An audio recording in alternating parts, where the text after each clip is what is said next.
I retired from pastoral ministry in 2019. Lots of people wanted to know what my plans were for retirement. I always answered, for as long as my eyes hold up, I plan to do cross-stitch, and that is what I have done. I started doing counted cross-stitch about 40 years ago. It's a form of embroidery done on even weave fabric like linen, with the same number of threads per inch running horizontally and vertically. Even easier to use is Aida cloth, which presents clearly defined squares.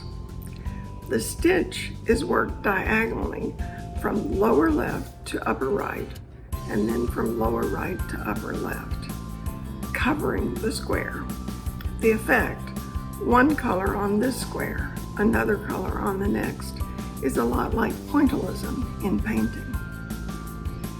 I have a few of my cross-stitch pieces in my home, but most of the ones I've done have been gifts.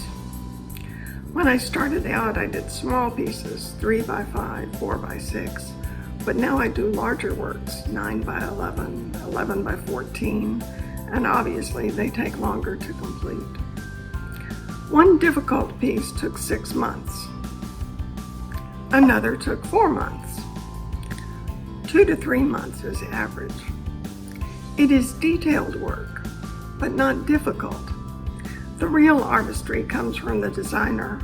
I simply make their art come to life. It is important that I say a word of thanks for the late Laura Jean Wilkendorf, who taught me how to cross-stitch. Her life and witness reflected God's love and grace, which she shared so generously. From her unique and easy way to start the first stitch, which I've never seen anywhere else, to her advice to keep the first item that you make, God blessed me through her with a gift that I've been able to share with others. I usually know who I'll be giving a piece to when I start out, and I think about that person and pray for them throughout the process, so that there is a spiritual element. Most people appreciate handmade gifts. It is a joy to know that something that gives me so much pleasure also means something important to the person who receives it. I've discovered that there are several others in my congregation who enjoy counted cross-stitch and other artistic endeavors.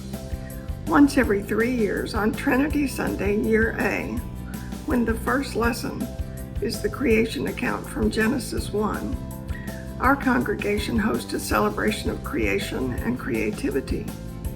We give thanks for creation and give small flowering plants to the children, inviting them to either plant them or give them away as gifts.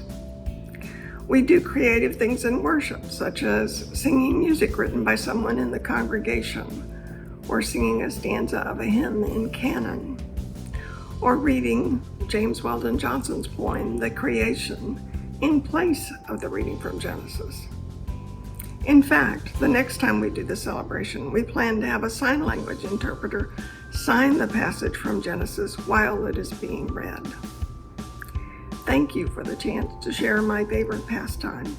May God's grace and peace be with you.